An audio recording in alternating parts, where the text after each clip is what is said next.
That would have been, even. But the masks are like we talked last time, the masks. Some of the people really wanted to see that. Okay, this one is for just the mayor, right? Thank you guys for being patient. We're a couple minutes late. Are we all ready to go? Yep. Got everybody accounted for, Jay? Yeah, we've got, all of my staff are here. Okey dokey. So I will open this commission meeting, call it to order. If we would please stand for the pledge and the invocation. I pledge allegiance to the Flag. United States of America America, and to the republic for which it stands, one nation, under God, indivisible, with liberty for all. Sal. Father God, thank you once again for entrusting us with your town. I ask you that you give us wisdom, discernment to lead your town, to make decisions for the best of our town citizens. We ask this in your name. Amen. Thanks, Sal. Thank you. Welcome. All right. Roll call, please. Commissioner McMullen, Present. Commissioner Pollan, Here. Commissioner Ramos, Present. Vice Mayor Satterfield. Present. Vice Mayor Satterfield is asked to attend virtually due to extraordinary circumstances, and we need a motion to approve that. Okay. Do I have a motion? I'll make a motion to approve Mike Satterfield's Zoom attendance participations. I'll second it. Okay, moved in second. All in favor? Aye. This is the change in the rules by the governor. All right, and I thank you guys. I had a lot come up that I just couldn't get away, so I appreciate it. Thank you. Okay, Mayor Stark. We have a quorum. Thank you. So has there been any ex parte communication? No, ma'am. Okay. Now is the time for public forum. So if there's anybody here who wishes to speak on a matter that is not on the agenda, now is your opportunity. We ask that you keep your comments brief and you come to the podium. No takers. So we will move on to the consent agenda. Does anybody have any questions about the consent agenda? Not, I will entertain a motion, please. I'll make a motion. Go ahead. I'll make a motion to approve the consent agenda. Second. Moved and seconded. Any questions, any comments? All in favor? Aye. Thank you. Moving right along. We are moving to public hearing, second public hearing ordinance number 2020-19. Thank you, Madam Mayor. An ordinance of the town of Oakland, Florida, vacating an existing portion of a utility easement on lot 32 as part of a replat of Longleaf at Oakland and recorded in plat book 99, pages 17-28, public records of Orange County, Florida, providing for severability, conflict, and an effective date.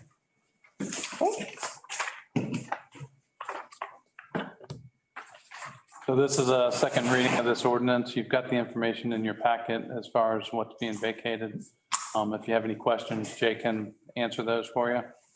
And Commissioner Jeff. Ramos has recused himself from this ordinance. Okay. We've been through this before. Do we have any questions at the table? Okay. I need a motion, please. I'll make a motion to approve ordinance number 2020-19. Second. Okay, moved and seconded. Any questions or comments from the audience? Take it back to the table. All in favor? Aye. All right. Let's see here. Sorry. I turned my volume off and it's still on. Sorry about that. Second hearing ordinance 2020, or second public hearing ordinance 2020-12. An ordinance of the town of Oakland, Florida, changing the town's future land use plan map designation of its comprehensive plan from rural Orange County comprehensive plan to mixed-use activity center in the town of Oakland's comprehensive plan for property generally located west of the Florida Turnpike, south of State Road 50/West Colonial Drive, and east of Orange Avenue with parcel identification numbers 30-22-27-2392-00-011, 30-22-27-4180-00-030, and 30-22-27-2392-00-010, with an approximate size of 16 acres, making findings and providing for conflict, severability, and for an effective date. I'll go ahead and kind of frame what's going on here. So we've got actually this ordinance 2020-12, which is the comp plan amendment for this project. And we've got the second public hearing 2020-13, which is the zoning and also includes the development agreement. We're going to change this up a little bit. We're going to have the applicant come up and talk through. We've got some additional information from when we had the first hearing. He's got some renderings, and we'll let the applicant come up and talk about the project. You can ask him questions about that. And then Jay's got a very short presentation to talk about the comp plan, and then the board can, or the commission can consider the comp plan, and then a short presentation for the zoning and the development. The traffic information is within the 2020-13, but we have a transportation consultant on, I believe he's online. So if you have any questions about transportation, we can do that early on, and we can do it as part of the zoning if you have questions about transportation. So with that, I'll turn it over to Mr. Laux to talk about the project and to talk to the renderings. We're going to have it up on the screen. And he's also got some boards here, and then each of the commissioners have it at their table.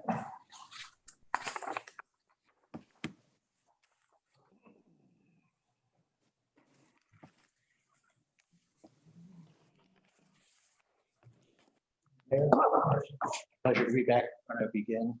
See everybody healthy. That's important. Thus far. That's far. Hopefully we'll stay there. Very last time we were here, you'd ask us to do some rendering. What the project would look like. That's what I'd like to do. I'll start with the original stick site plan that you have on a smaller scale, and then we'll go to the rendering. And I hope I don't break these and turn this over. Can folks online, can you hear? It's a little bit spotty, but I can make it out. Yeah, you might want to talk a little louder. You are soft-spoken. Okay, this is the original site plan. It hasn't changed at all that you folks saw last week or the last time we were here. And what we've done is we went ahead and had some renderings done of what the project will look like when it's finished. I've got 3 slides here. Well, you can see we have our commercial in the front, assisted living, and our residential on the lakeside. We put in our retention ponds and heavily landscaped everything throughout the project. This particular view is looking west from Colonial Drive. So we're, okay, hang on one second. I'm sorry. We are looking west. Yes, ma'am. Actually, you're looking east. I was going to say, even I, who sometimes can be directionally challenged, felt confused.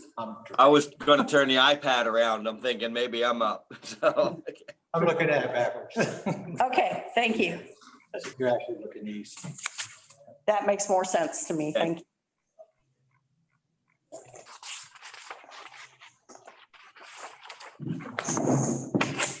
Again, a very similar picture. This is showing we have a turn lane going in this way. We're actually extending this turn lane by Be working with the Department of Transportation on that. We're extending this turn lane by Richmond Orange Avenue from 350 to 518 feet to accommodate. And then Oakland Avenue, which isn't shown on this, will be extending it from 450 to 570 feet, which will be an increase of 120 feet extension on that particular turn lane.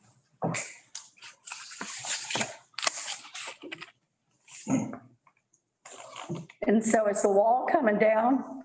Yes, ma'am, we're gonna take we have to because of the length of this turn lane right here. Okay, See, Orange Avenue is right here, so it takes almost half of the property, so we're gonna have to bring that grade down considerably in order to accommodate that turn lane.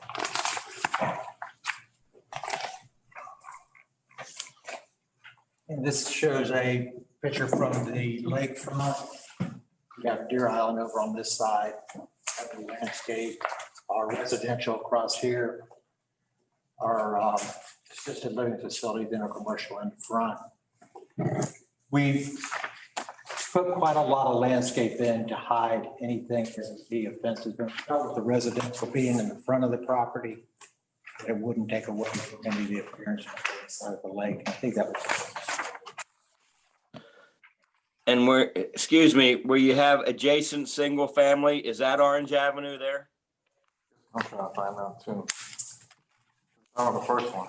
Up here, Last, no, this is exactly where this is. They gotta be. Yeah, that'd be close to Orange Avenue. Right close to Orange Avenue, you are correct.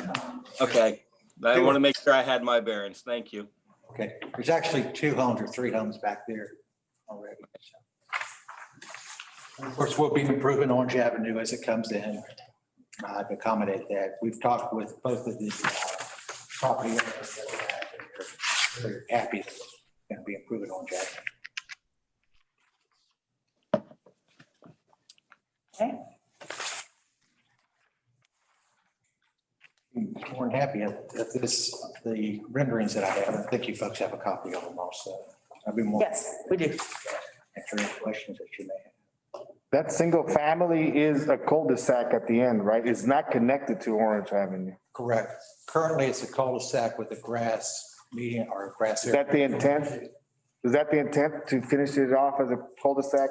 No, we have not decided that yet. We're decided in engineering, and the reason being, we believe that the fire department may have an issue with that. So at this point, we've left it open. Don't really see any reason to do that. We haven't had any call to fence it whatsoever.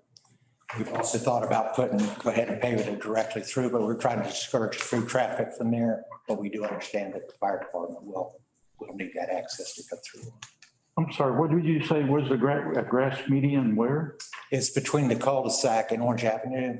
Orange Avenue comes down, and then there's a cul-de-sac and there's a grass strip that's going to be in between the two.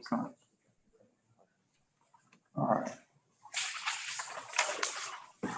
That's the connection. If there was gonna be one, maybe yes, if this was gonna be one, the connection would be right here. Connection would be right there. We made this cul-de-sac primarily for the reason we didn't want to have through traffic coming through here, but we didn't want to gate it or fence it because the fire department would need access probably from 2 points. So at this point, we've left it open.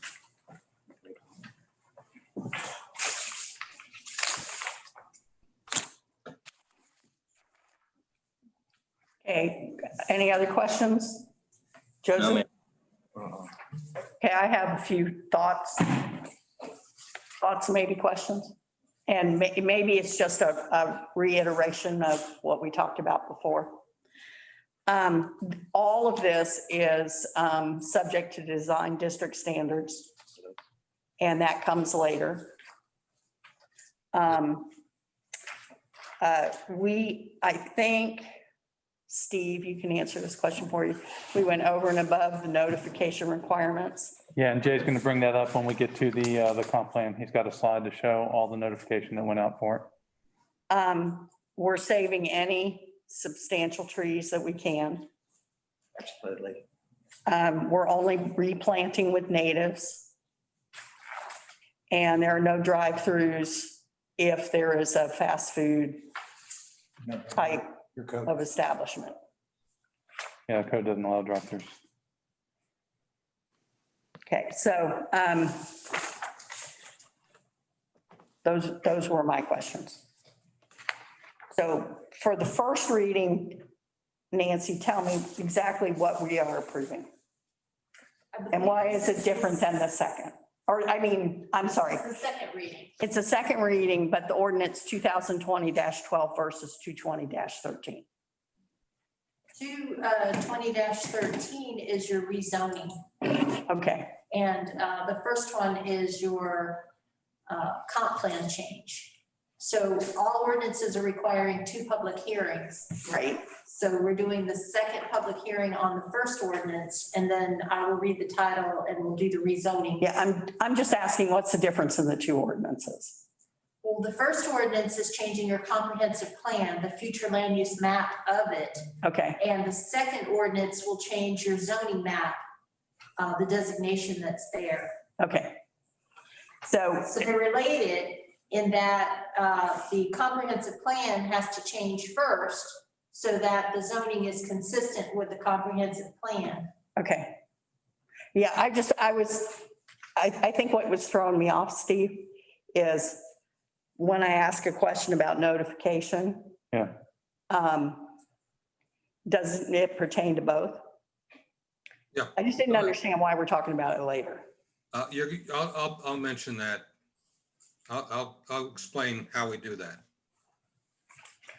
Yeah, and the comp plan's the one that had to go to the state and get reviewed. And so we've gotten that back and the comments were included, very few comments on it. Mhm. They were included in the package. But if you want, Jay can now go through the short presentation on the comp plan. And then if you have any more questions about the advertising or any of that, we can talk about that. Okay, Then the zoning would be the second thing. okay. And we'll read the title of that and then talk to what's going on with the zoning. Okay, so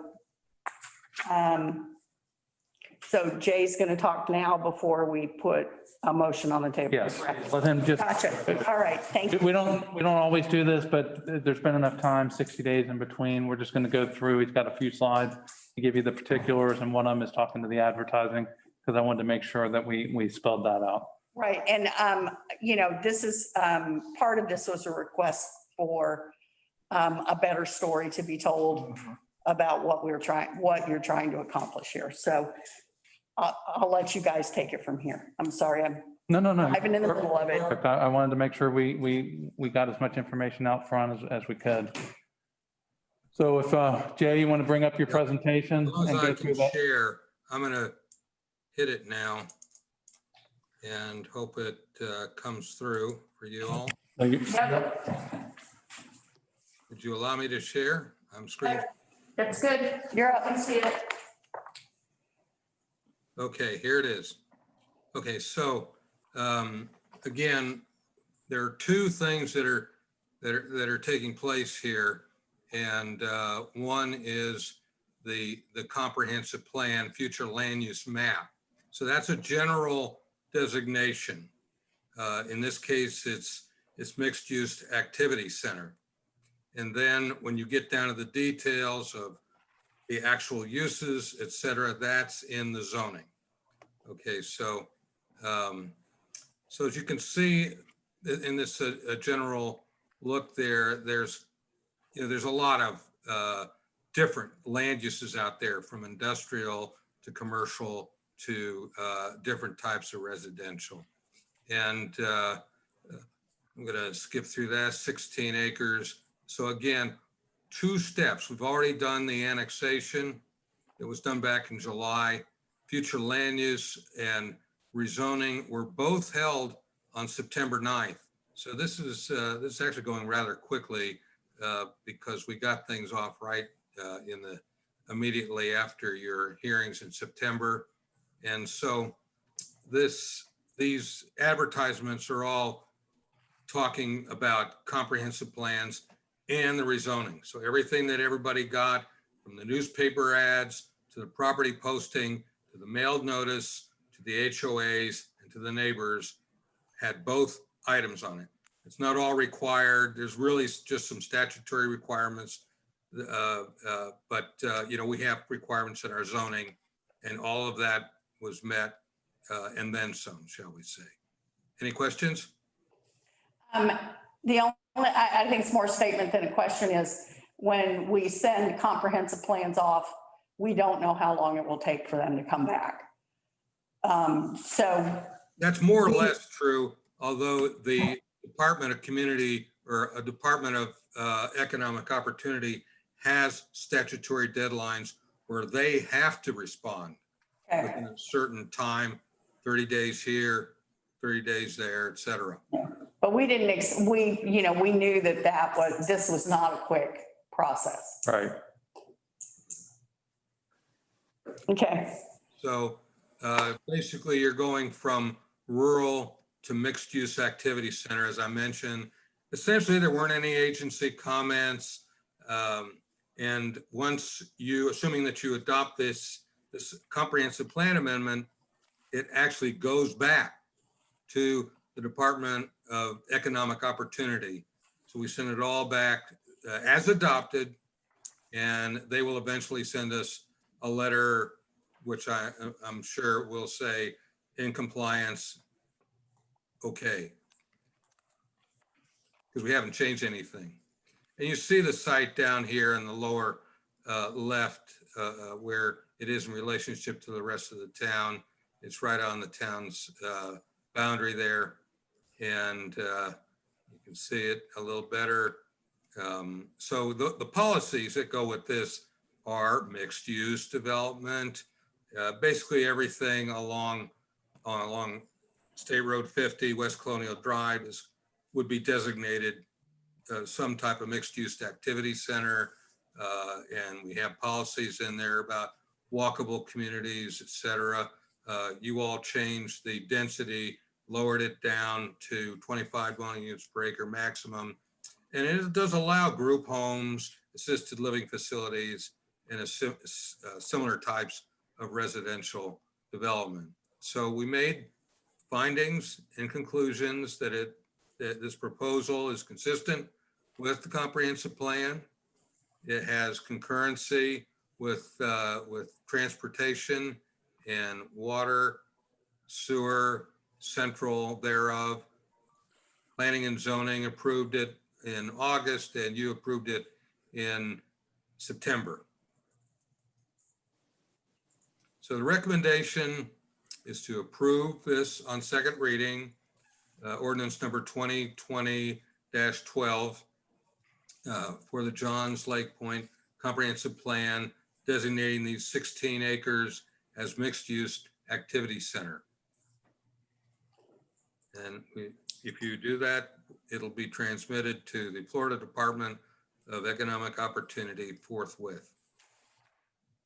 That's it. I got a question for Jay. Yes, sir. On our packet on page 35, there's a letter from FDOT. Yep. FDOT. It says, please provide mitigation for extremely heavy delay observed at intersection of State Road 50 and Orange Avenue and State Road 50 in a site access. I'm not sure what that meant. Has that been addressed by lengthening the turn lanes? Is that what they're talking about? Yeah, that's exactly, you got it exactly right, Commissioner Pullen. That's the kind of thing that they want us to do something there. And that's getting a little bit beyond what you call the comprehensive plan policy part. And we'll see that. And we did give them the transportation study, to be honest with you. So they looked at it and they saw the recommendations, which were to do the things that are called, they call it mitigation. Okay. So do something about it. And I'm sure that Joe Rubiero, our transportation planner engineer who's here, could go into that in more detail. But yes, you've got it right. It's a suggestion kind of thing. It's not what they call a comment. A comment is you need to do this, or that's not right, or something of that sort. So Jay, would you say, and I don't have page numbers, so I'm sorry, where it says transportation improvement stipulations? Yeah. which is towards the back of the packet. Right.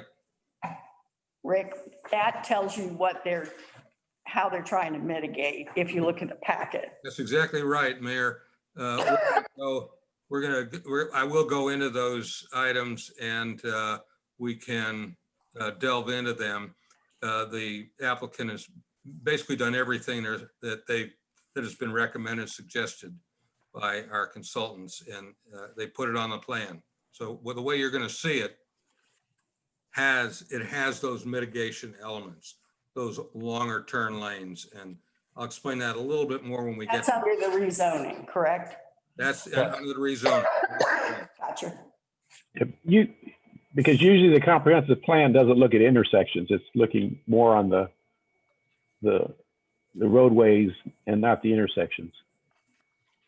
Right. The capacity of the roadways. Okay, so we will talk about that on the next. Yeah. Step. Next slide. Next slide. Gotcha. So we've read the title, we now have the recommendation, so you can move forward with how you want, if you have questions concerning the comp plan, or if you want to move forward with approving the comp plan change. I have one more question for this. Absolutely. This organization, or is it NAK or NAC? NAK. NAK or NAC? This picture that they took, or this is all computerized, but the picture they took on sheet number 4. That's on the red one? Correct. Deer Island, did they actually go out there to Deer Island and take a picture from the distance and then computerize, superimpose the image after that? Superimpose the image, and the picture is, that's the reason we didn't have a slide on full. Okay. Because it is DR. Okay, That was, when I looked at that, I went, I'm not. so this is the way it's actually gonna look from Deer Island? The only thing you're really gonna see from Deer Island would be the residential homes. Very few of them, depends on Yeah. the trees, right? Yeah, this is actually a little bit better picture. That's not from Deer Island, that's from Johns Lake. That's from Johns Lake, correct? But number 4 is from Deer Island From itself. Deer Island itself, For the residents, this is what the residents would be looking at. pretty much, yes, sir. Oh, very nice.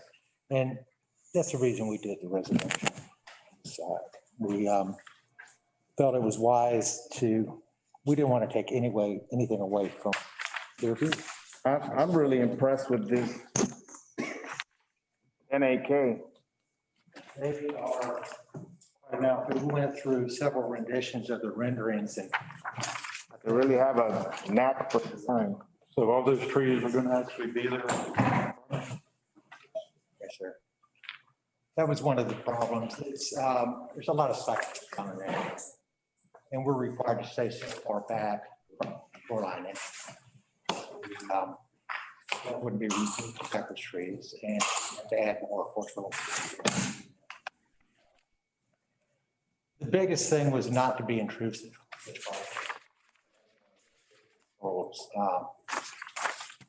The fellow that's doing the rendering for us at NAC, he says, why do you want this? I said, because we're trying to not be intrusive on the existing properties. I said, everyone has property rights, people there and also people. So Speak up. when you do a project in this manner, at the end of the day, everybody's happy. And that's what our goal is. We don't. I have never in my life made everybody happy. Well, I haven't either. Say most. I'm certainly going to continue to try, and maybe before shift office will I be able to do that, but I don't know. But we'd much rather go to project welcome than go into a project unwelcome. It's a lot easier on everybody. And that was our main goal. I got some kickback on that from the other people involved in the project, but I said, guys, if we don't do this, it's going to be a headache from the get-go to the very end, and we don't need that. We don't want that. So that's the reason we did it that way. I got one other thing I'd like to bring up, and I'm not sure whether it should go in 2020-19 or 2020 I'm sorry, 2020-12. But I didn't see anything in there about dark sky lighting. I'd like to see if we could amend either one or both, whatever we need to do to comply with dark sky lighting. I believe that's going to be addressed when we actually do the engineering, and we can Zoning. problem with dark sky lighting. We'd be more willing to. So maybe that would be under the development agreement on 2020-13. Maybe we can just include in the motion, include language to make sure all the lighting is dark sky compliant. You know, it really is for me, and maybe it's because I'm big picture. It's hard for me to split these two in half and only talk about so much for one, ordinance and then so much for the other. That's my, It does. It makes it a little weird, but it's, part of that process, that legal process Yeah. we have to go through, statutory. Correct. yeah. I'm not saying, like I said, I know it's a legal issue, but Yeah, it does feel a little awkward trying to get the project understood and then have to go through these separate items. okay. Rick, do you have another question? You look like you did. Mikey, do you have any questions? I think I'm good. Like I said, we got to move on to part 2. Yeah, part 2, I'm sure we'll produce more questions. Joseph? No. Sal? Nope. All right, I need a motion, please. Mayor, for the record, has the public hearing been open? On Not this yet. ordinance? I usually do that after they make a motion. Okay, thank you. Okay, but I will, but thank you for reminding me. All right, I need a motion, please. I'll make a motion to approve ordinance 2020-12. I'll second it. Okay, it's been moved and seconded. Any further questions at the table? All right, I'm going to open a public hearing. Do I have any questions from the public? All right, I'm going to close the public hearing. All in favor? Aye. Aye. Moving on to the next one. The next ordinance is second reading, public hearing, ordinance 2020-13. An ordinance of the town of Oakland, Florida, changing the town's official zoning map designation from A1 Agriculture, Orange County, to PUD, Plan Unit Development in the town of Oakland, for a parcel of land approximately 16 acres in size, located at 17920 West Colonial Drive, 178112 West Colonial Drive, and 7 Orange Avenue, making findings and providing for conflicts, severability, and for an effective date. Okay, so step number 3, PUD, Planned Unit Development for short. So we're going to look at the proposed uses. We'll get into those traffic improvements, mentioning facilities, services, stipulation conditions, which is another one, and the recommendation. So again, this is only possible if it's sent to the state and approved, which I don't have real concerns with, but it is a part of the steps, as you mentioned, Mayor, and that they've got 30 days, so to speak. Again, you can really see the diversity here of the area, quite a bit happening development-wise. And not to be forgotten about, and Mayor, you mentioned this, about the design districts and the architecturals. So this would be designated urban corridor in this ordinance. And that puts it smack dab into the design districts that you established in 2018. Very important part.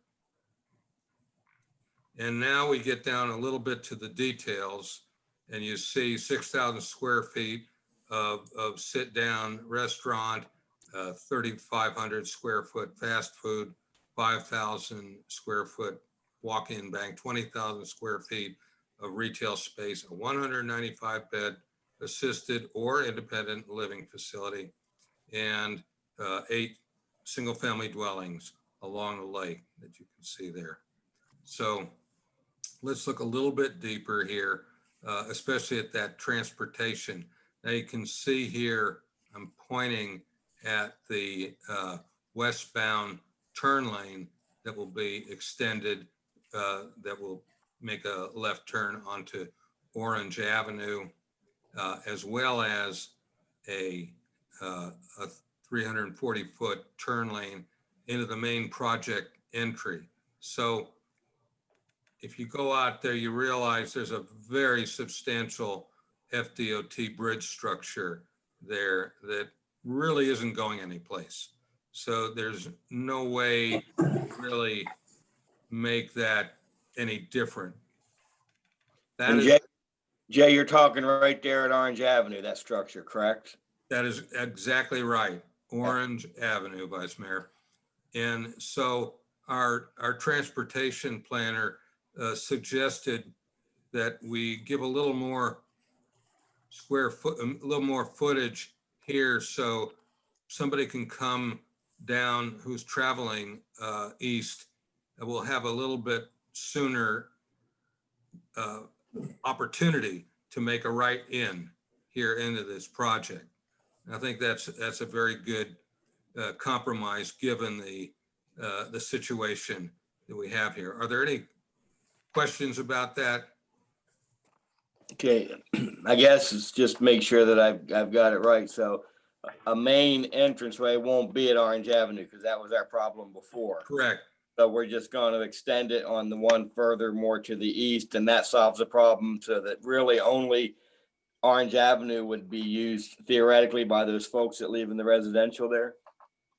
Well, actually, yes, they could. They could come down here and travel this east-west street parallel to Colonial. There is, an opportunity to come in off of there.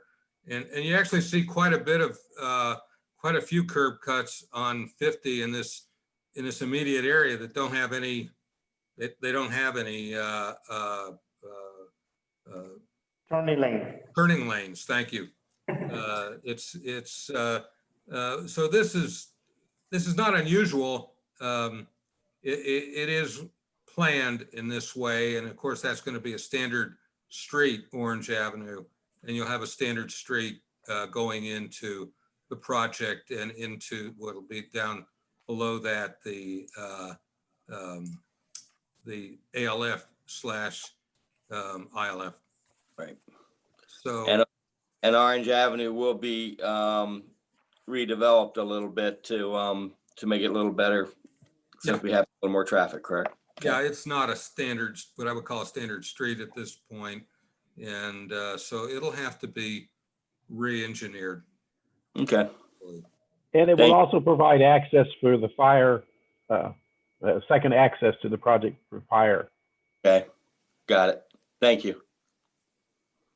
So here we talk about the actual transportation stipulations here, building Orange Avenue, directional access off of Orange Avenue. That's that so-called. And the broad authority under the Centers for Medicaid.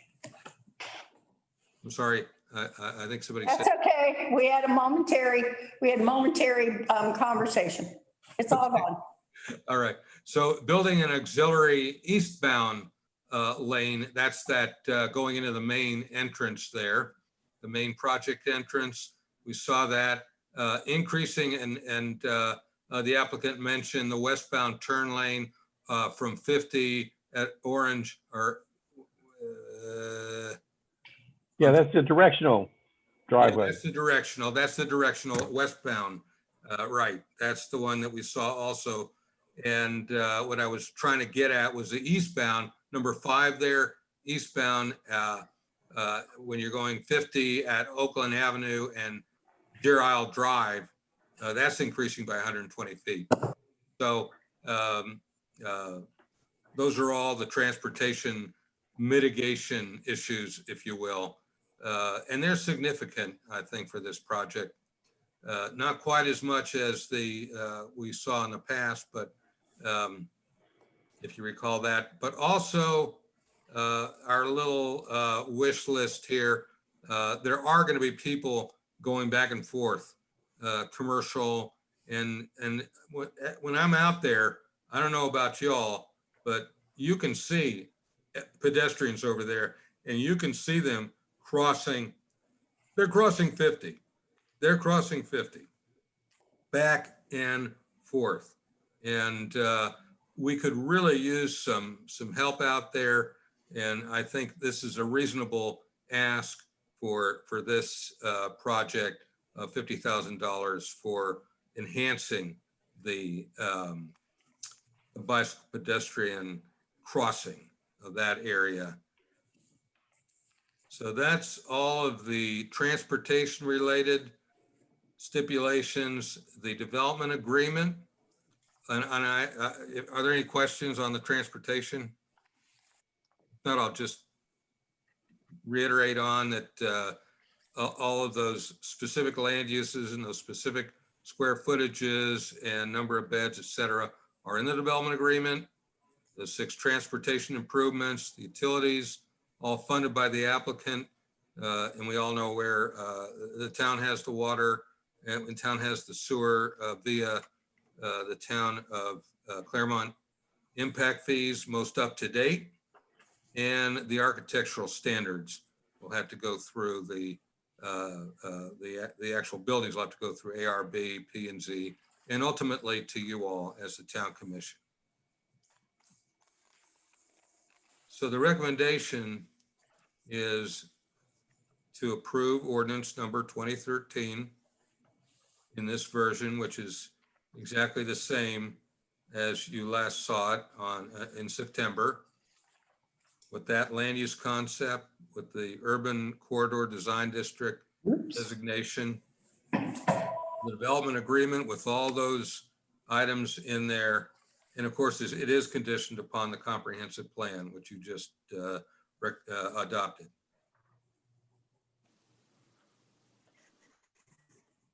So that's, This is, to me, high-level concept, and then there'll be further discussion about details and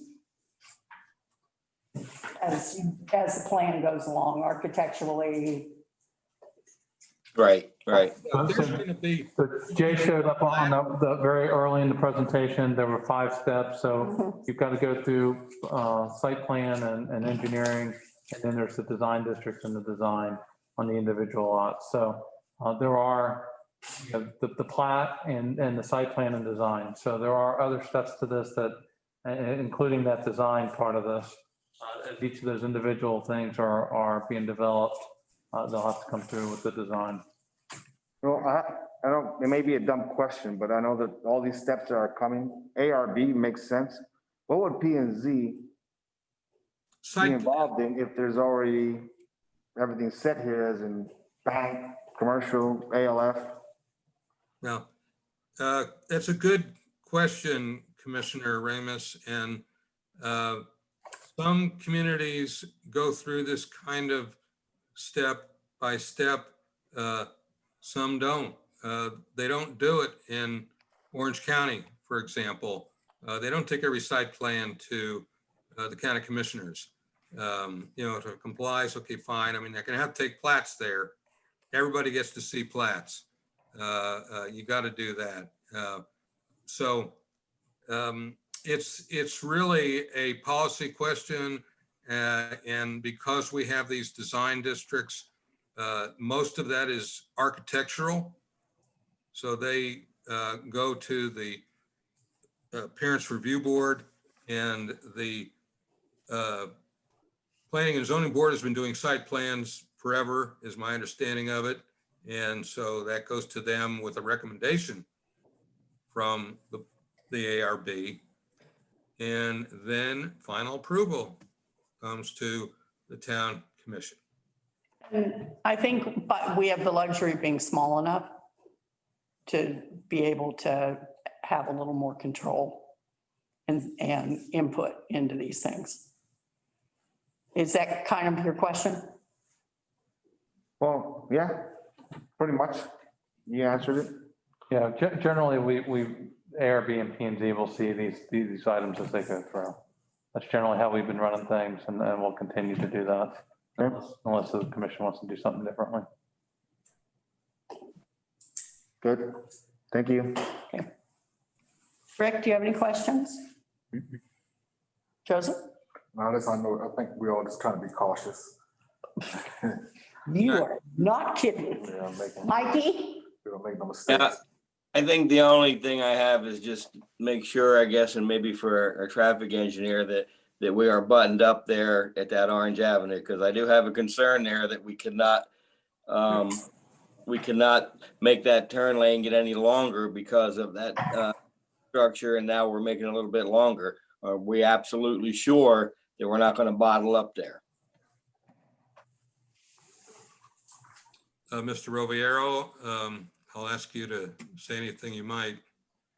Hey, when they did their analysis, that was one of the concerns we had.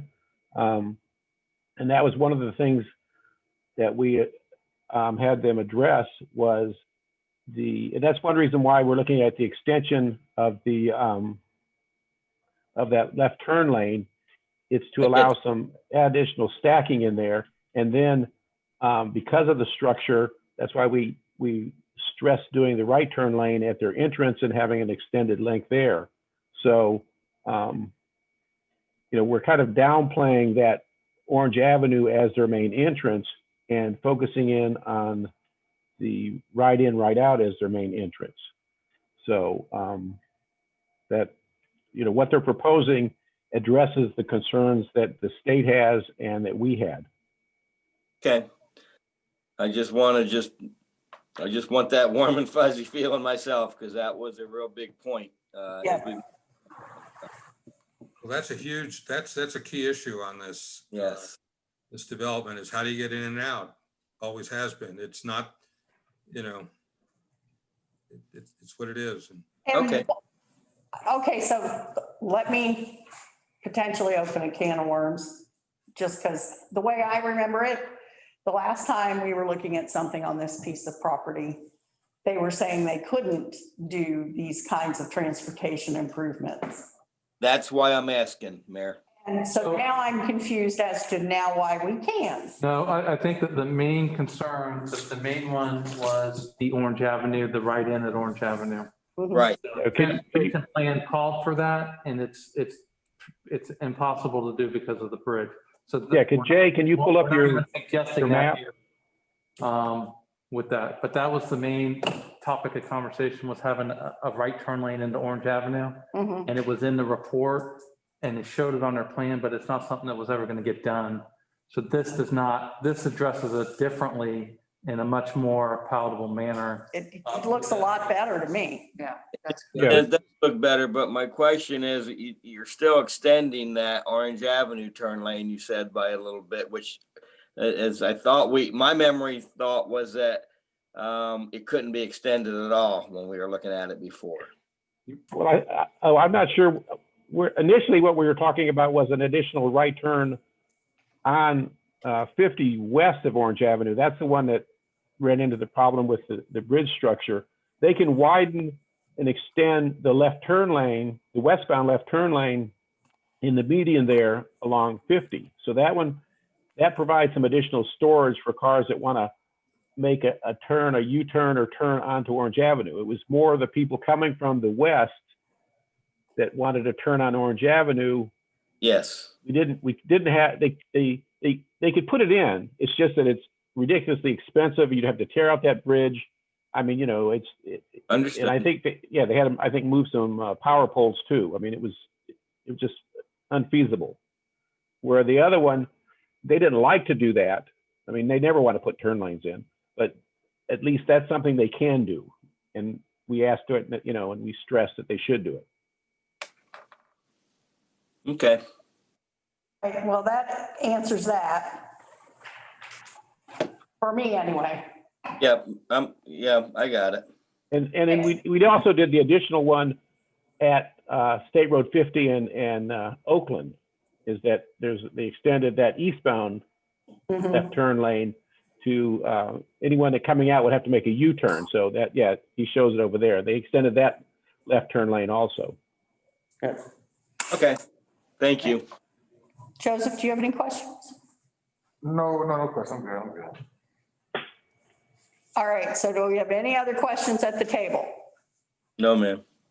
So I'm just going to reiterate that this is going to go through further design that's going to come back to us.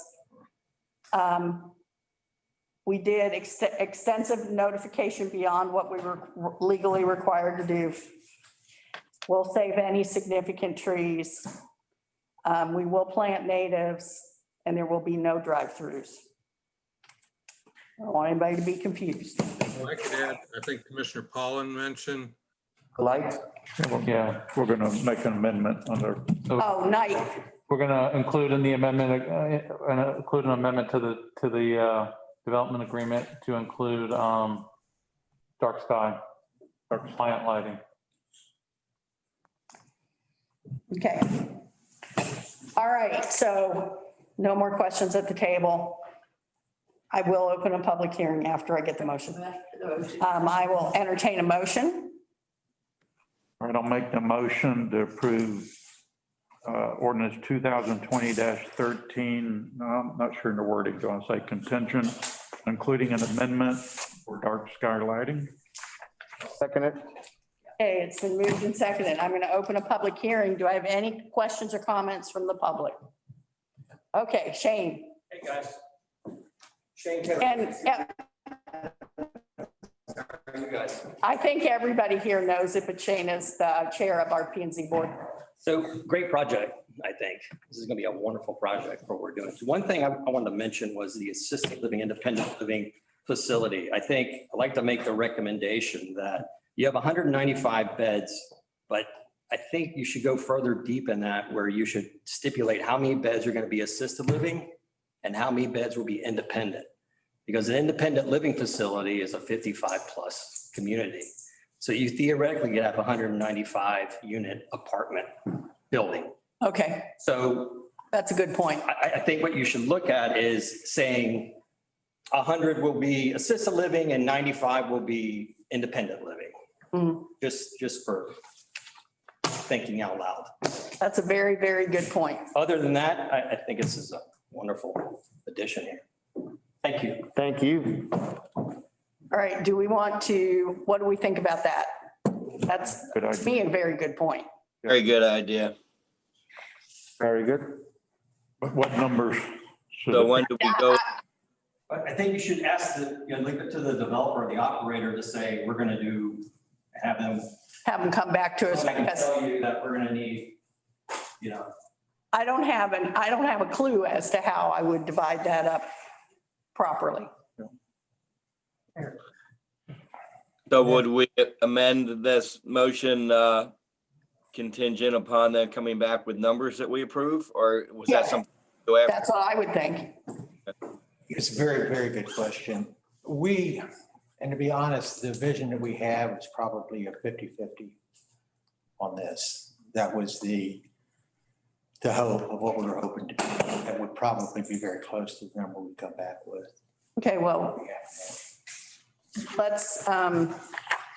let's work on that. I mean, I personally, and that's the other thing that I want to make sure people understand is after what happened, we talked about this at the first hearing, after what happened with the apartment buildings, we said that this can only be what it is in this plan. It cannot be changed. You cannot come back to us and change it to just regular apartments. That's just not, we're not able to do that. But- Mayor? Yes, Yeah, I just was thinking, and I'm trying to help it out so we don't have to kind of come back immediately and try to figure this out.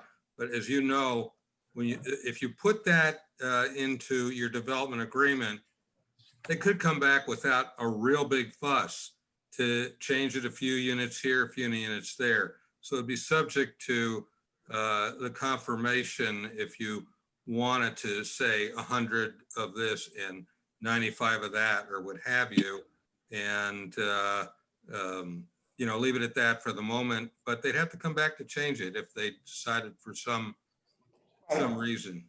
right. That wasn't the point I was making, but that's a good point, but that's a good As far as suggestion. process and ease of not just making it in the zoning ordinance itself, which would be different.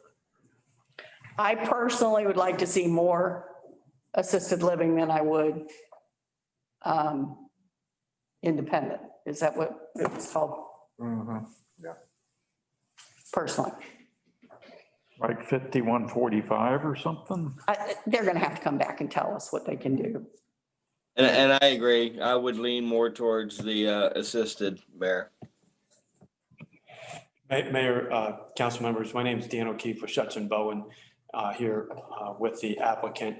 And we can certainly work with you and your staff on that. I think if it's all senior housing, but you rent to somebody and they come in and they're independent and then their health starts to degrade and then they need a little bit more and a little bit more and a little bit more. And now they're at a level of care that's increased and they've got nurses that come by. It used to be once a week and now they're every day or for their meals. And so I'm not sure if it's all senior housing, age restricted, and in that realm, I'm not sure how clearly the marketplace distinguishes between, okay, you're independent today. I know my father-in-law is 91 and we're looking at trying to figure out how to meet all his needs.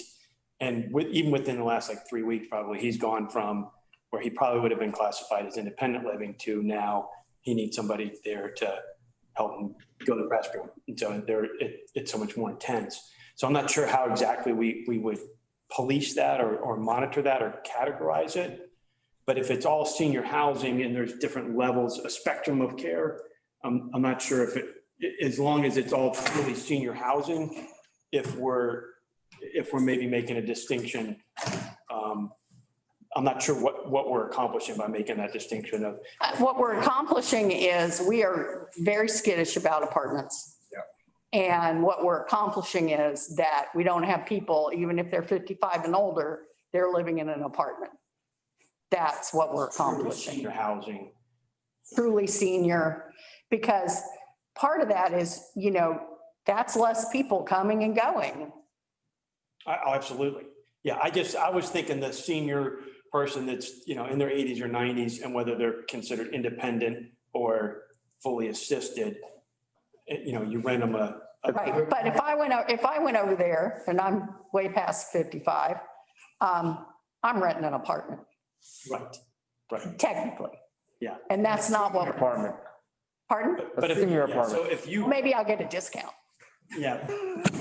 I think the pricing model is so different where if you're paying for senior housing, it's a lot different pricing model than a. I understand. But if maybe we could work on that language and make sure that we protect against it becoming. Yeah. They'll have to show an ID, but not show their health last physical. Well, HIPAA is.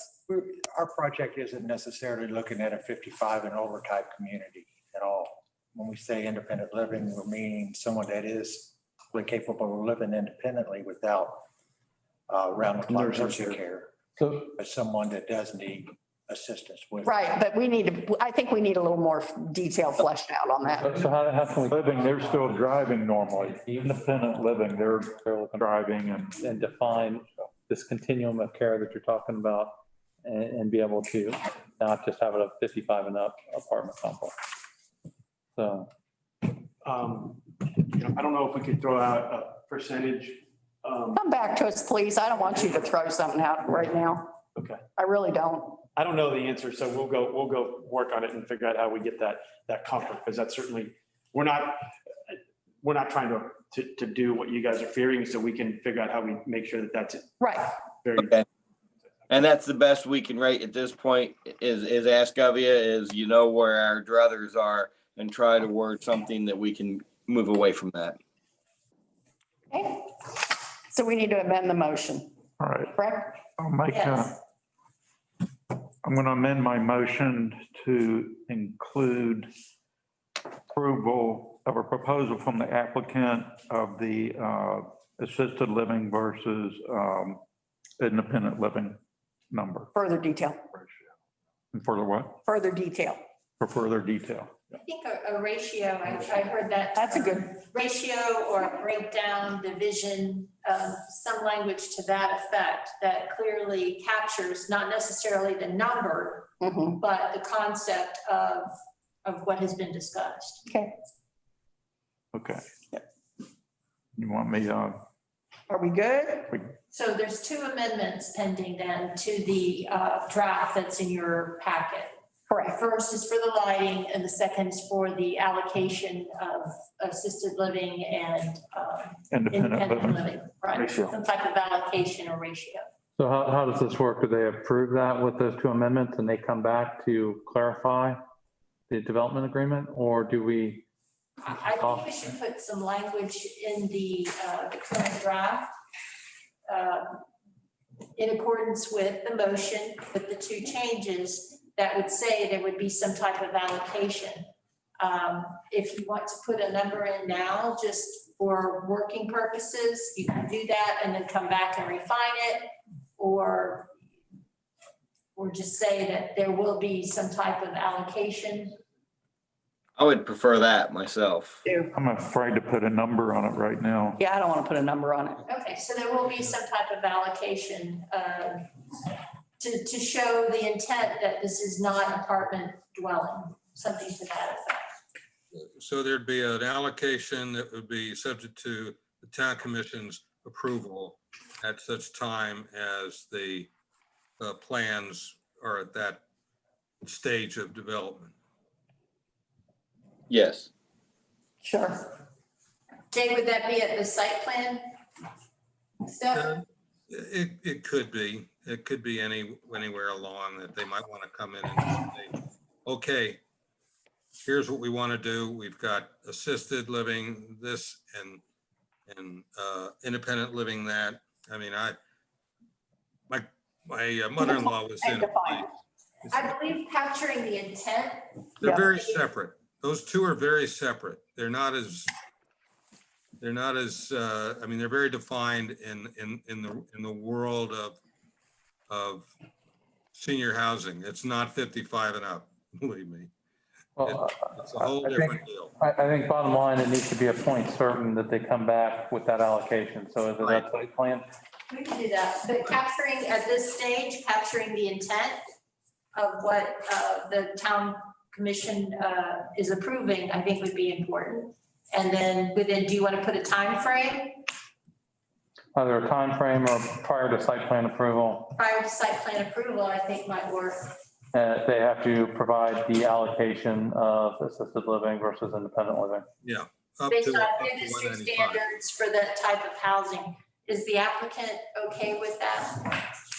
Yes, I think that would be fair, and we'd be able to have a much better idea to provide the commission with the. Up to 195 total. Right. Exactly. Yeah, I think it, prior to the site plan approval would be our best way to handle that. Okay. So do we have the motion we need, or The motion with those two amendments? Yes, we have it? yes. Okay, now I need a second. Second. it. All right. Thank you. Working through that.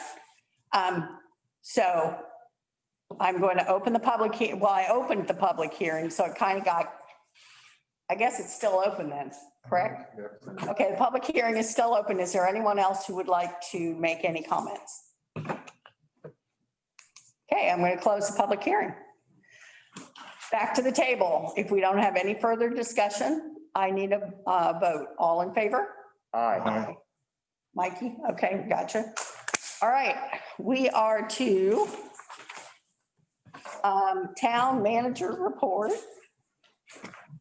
All right, I got a couple things, and I'll try to go through these real quick. First thing, I just want to, just an announcement. So Chief Peak meets with the chiefs of police every month on the third Thursday. And this coming month, or this month, October or November 19th, the chiefs will be meeting here. So we'll be hosting the meeting for the chiefs of Orange County. So I just wanted to put that out there. He's working with Lynn as far as making sure we have a nice setup for the chiefs. Second. Does it will be nice. Yes. Second thing, the mayor forwarded it to me on Friday, a grant opportunity for playgrounds. It's very timely since we're talking about playgrounds. And, okay, so I'm jumping in the middle. I'm sorry.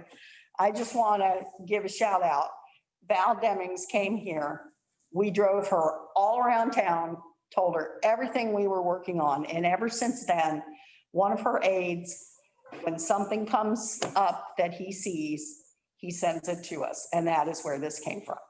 So she is working on our behalf. Great. Thank you. So, and it's through a company called Game Time is the providing this grant opportunity. And Game Time was one of the 4 manufacturers that Orange County provided to me. So I just want to get a consensus. This is the one that I went through, and they have ones that are nature oriented. And so I picked those out, and this is the one that I thought might meet our needs best. So we're going to go, if I get a consensus tonight, we're going to fill out the application. It has to be in by the 17th. So I don't really get that opportunity to try to have a bunch of community meetings on it. But this one is the nicest one of the ones that they had for the nature. So we're going to put that one in for the grant. Secondarily, there's also a smaller version of that for 2 to 5 year olds, because that one's for the 5 to 12. So we'll add this into the project. But I think for the grant, we want to go after that one. So it's very similar to what you're going to see there. It's just smaller for 2 to 5 year olds. I'm going to look at that. So if there's a Very nice. If there's a consensus on this, we'll go ahead and do the application and go through this. If we don't get the grant, we'll continue going through a procurement process. You had a funny look on your face, Sal. What did that mean? Where's the swings at? It's a matching grant. If we need to add some swings as part of the project, we can. This is just the main playground. We need to pick one out to put in for the grant. It's a matching grant. So it would be very cost effective on that particular playground. And then we can add to it what we would like. What does this playground more or less cost? That one right there is $180,000. And this one? Is about 40. So this is 220,000. So if we get a matching grant for that, that would take care of a large chunk of this, and then we can do some other things. And I'm just ballparking that. It's on the website, the costs for those. Mayor. Sorry. I was actually for a different use, but we actually own a playground company in here that we rep a lot of different commercial stuff. And, we'd be more than happy to help you guys out, bid and provide quotes for that. And we're local residents, and that's what we do for a living. So if we can get the grant, we certainly can work with that. let us know, and then we'll reach out and we'll give you our information and stuff. So That'd be awesome. Thank you. yeah, thank you so much. Mikey. It looks okay. I mean, it looks nice. Sal's not wowed yet. It's a great opportunity to go after this grant. If we don't get the grant, we'll change up. But like I said, it just came up on Friday, and we only have till the 17th to put in for it. I think we can take that, and if we do get the money, then we can build off of it. All right. Gives us. Go after it. You're the one with the littlest kids. That's why I'm looking at it. I was gonna say, Sal, I'll come over to your house this weekend and put a swing in that tree for you, man. I'll move forward with that if everybody's all right with that. If you have any issues, just give me a call. We can talk through it. But it kind of just jumped right in there. The other thing is we have submitted to Orange County a reimbursement request for about $49,000 for the CARES grant opportunities that the Orange County has. Still waiting to hear from that, but we did that a couple weeks ago. The trail restoration, where the trail encroachment that happened on the West Orange Trail, Endeavor and the Briar Corporation, actually Briar is working with Orange County. They should have somebody out here working on that soon, hopefully within the next 30 days to do the mitigation on the trail and restore that. But they are working through that. Another thing I want to bring up was we've had a couple incidences at the Oakland Nature Preserve with some gopher turtles crossing the road, getting in the way. Machete is not an actual right-of-way road. It's more like a driveway. But I've talked with Mike. We're going to change the speed limit from 25 to 20 and put some wildlife crossing signs on Machete so that we can get people a little more aware. We were going to check with the church, but I hear the church is vacant at this point. So Oh, really? I didn't know that. just recently, Jennifer said something about it. But anyways, we're going to go ahead and lower that speed limit. If I need to do a resolution, I can bring it back, but I'd like to go ahead. As soon as Mike can get the signs, we'll go ahead and put those up. Any speed limits lowered around here makes me happy. And what speed limit you want to? Going from 25 to 20. If you go to 15, it's really hard to. It's not enforceable. Machete is the one you turn off of Oak Yeah. Avenue and go down? Yeah. I think it's kind of fast down there. If you go to 15, it becomes real difficult to, to enforce it. But we're going to put some big wildlife crossings. And then ONP is also doing some stuff. Okay. But right now it's 25, so it's like way fast. So we're gonna bring it down to 20. We want it slower than the turtle. Yeah. And then just a reminder, the traffic lights in Winter Garden, they're not in Oakland, but the traffic lights on Oakland Avenue get turned on tomorrow. Oh, do they? Wow. Yeah. There'll be people running that. And then I have coffee with the manager on Thursday. Solid Waste Advisory Committee. That got posted. Yep. So Just to add on, they did a I think I asked at the meeting that is how many turtle gopher they have on site. I think they counted like 180 homes for the turtles. And how many have we lost? just two recently. There was one in the parking lot and one on Machete. But there's like 187 burrows on the nature preserve property. Wow. The last, And 8 or 9 has gotten ran over though. over a couple years. But I think 20 would be, and if we're still continuing to have problems, we can lower it to 15, but I think 20 is a good speed limit to, and then putting up the signs with the wildlife crossing, hopefully will help. Is there even a speed limit sign on there now? There is, it's 25. I like to lower Oakland Avenue. I like to lower the speed limit on Oakland Avenue. Well, Further. we're gonna talk about that. That'll come. Well, you can. We already did lower it to 35, but we'll talk about the big picture of Oakland Avenue as we talk about stuff in the future. Yeah, well, we all have been, we know that there's some work to be done on Oakland Avenue. And Steve's is working on a plan for that. That includes the four-way stop, and getting things into motion. Because you're right. Right, and I don't think people, I know we're enforcing, but people are just not, they're going too fast. Things will hopefully slow down along that area too, when we put the pedestrian crossing signs in. Once we get the pedestrian crossing for Longleaf, we're gonna have signs up for that and if that becomes a problem, we'll start putting the thing up where you have to press the button and you have to stop for the pedestrians. But that's further down the line, but we are working on all of that. So that's all I had. I appreciate it. I know it was a lot. That's good news about the playground. And people say that our representatives, and some of them, they don't talk to us and they don't pay attention to us, but some of them do. And, I think, Val and her staff deserve some credit for what they have been trying to do. And she did take the time to, she probably spent 2 hours with us. Yeah, absolutely. That's great news to know that they, don't forget about us and Yep. they actually remember us. I've been in touch with their staff a few times over the last couple of months. They do call me when something comes up. And when it comes to state or US senators, do they have districts or are they just at large? Senators are at large. Yeah, are at large. It's the House that has the districts. I've never heard from any of our senators. US. Oh, those senators have districts.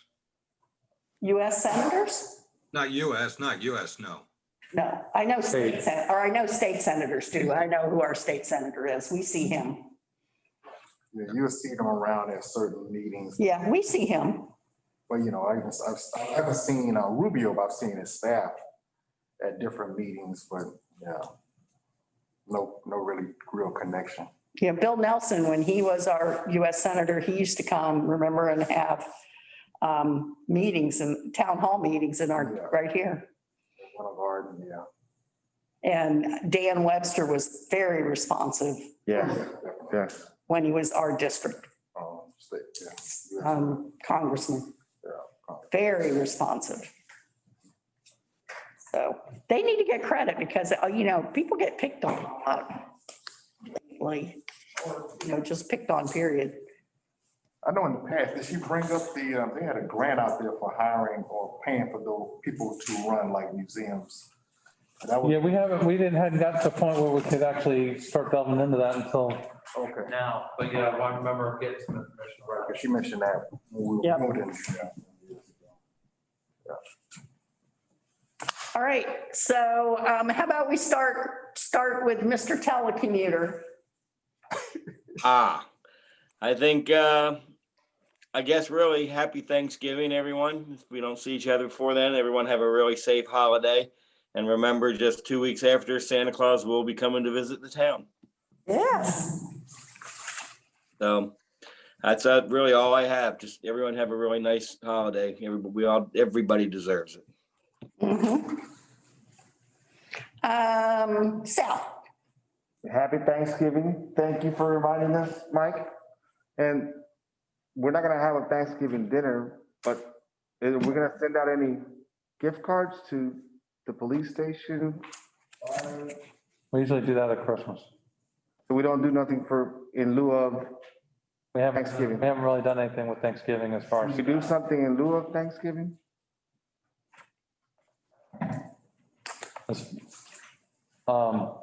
Yeah, we could, but we generally do something for the Christmas holiday with staff.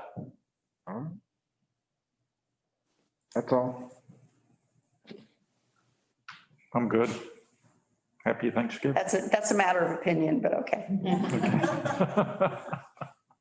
I wasn't going to answer that, Rick. Sorry. Joseph? So we got a little change at the Tri-County. The guy Jeff Kendrick didn't win this reelection. Where was he? Winter Springs. Oh, and he was supposed to be the president, right? Yeah, coming in. Oh, dear. So I'm being bumped up to the president. Oh. Congratulations. Thank you. So with that being said, the president is supposed to host the new year, which is January 21st. They had everything kind of planned for either Winter Springs and or downtown. So I told him I'll mention it, and if we want to host it, but we also not even sure if we're going to try to do anything live. They may do something virtual. So January 21st is a Thursday, so that's the proposed swearing in all the new officers along with the board and things of that nature. So I get some information on how they want to do that, and of course, I think we should do it. I think if we can, right. I think we should do it. Okay. Absolutely. So I'll let them know that the town is open based on, how things are going. And I get back with Karen and Mariah, who's the director, and let them know that the town is open if we can do it safely. Yeah. Or just pivot, because everything right now is still, even the Tri-County, we're doing everything virtual. Yes, I'm signed up for something soon. The Tri-County, I know the Florida League conference is this Friday and Saturday, Thursday and Friday. And It was You signed me up, whatever it was. the one coming up. that's this coming Thursday, Friday. Yeah. No, it's the one with The 19th, Dr. Snape. or Dr. Snake was last month. They got Scott Dudley this month. One coming And up. maybe it's Scott Dudley is doing Not- advocacy one. not this 19th. Thursday, 19th. Next night, next, that's Yeah. You signed me up. that's gonna be Scott Dudley. Okay. Snake. Oh, that one. Yeah. Snake did it last month. Yeah, I'm sorry I missed him because Sean Snake's an excellent presenter. Yeah. For some guy who does numbers, he's funny. So I'll let you know what they're gonna do. But that committee, that meeting on the 19th is still going on virtually. And they asking all of us to be more involved on an advocate. So on the state level with Tony Ortiz, the president, he's really pushing advocacy. And then Scott Dudley, who's gonna be talking about advocacy as well. So there's a big push to try to get elected officials along with citizens, you know, come alongside us to talk to these state legislators about us partnering with them, you know, as it relates to. Yeah, I think things that we do. as a local government, we are very Yeah. focused on that and do a good job. You know, now taking citizens along, you know, is another effort. But we all know our reps and we talk to them all the time, way more than they would like us to, I'm sure sometimes, but. Yeah, but the challenge is that, you know, there's different legislative agendas, which are going to be set this week for the entire state. And so they want us all, of course, you know, locally, we do a great job, but yes, statewide, we need to do more in right. order to push the agendas that are being set by the state, you know, local elected officials, and things of that nature. So, yeah. So are they going to come out with a news announcement for you? Yeah, they want to say Amy? they're going to mention it November 19th at that meeting, but then they're going to mention it at that meeting, and then of course we're going to have. We'll forward the, Alicia, we'll get the new press release and Alicia or Elise will forward it to Amy. November 19th is the last meeting for the year as far as a regular body, general body meeting. Yeah, so they're going to announce it then. Yeah. Well, congratulations, Joseph. Very good, Joseph. Congratulations. I need your help. But yeah, but that's what's going on. That's what I had. The date's 1/21/2021. 1/21/2021. Day after the presidential inauguration. That's a mouthful. Yeah. So that's what I had. That's all I had, man. Good job. Yeah. Oh, I'm sorry. So this is more a Parker question, but you know, of course, Steve can weigh in. It looks like we may have a, you know, potentially could have a rain event, and we are ready for that. Of course, yeah. We are. I have no doubt we are, and we'll be ready to assist in other areas. If we need to. Thank you. Sorry, assistant what? In other areas that are not necessarily, the drainage issues are not necessarily ours, but we will assist as needed.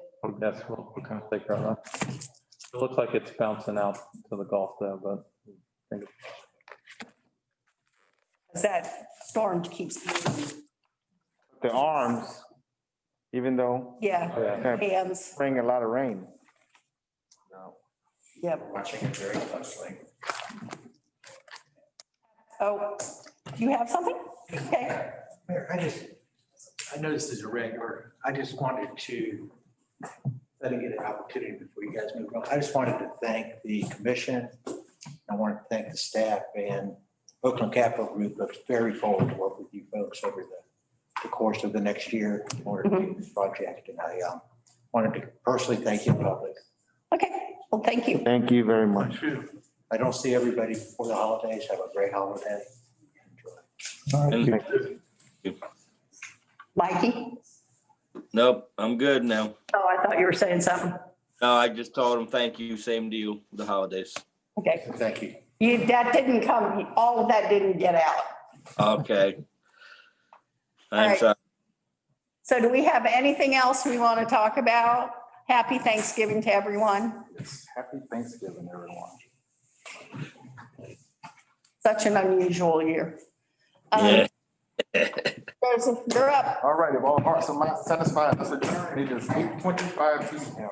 Awesome. All right, thank you all. And again, I'm sorry I did not make it in person.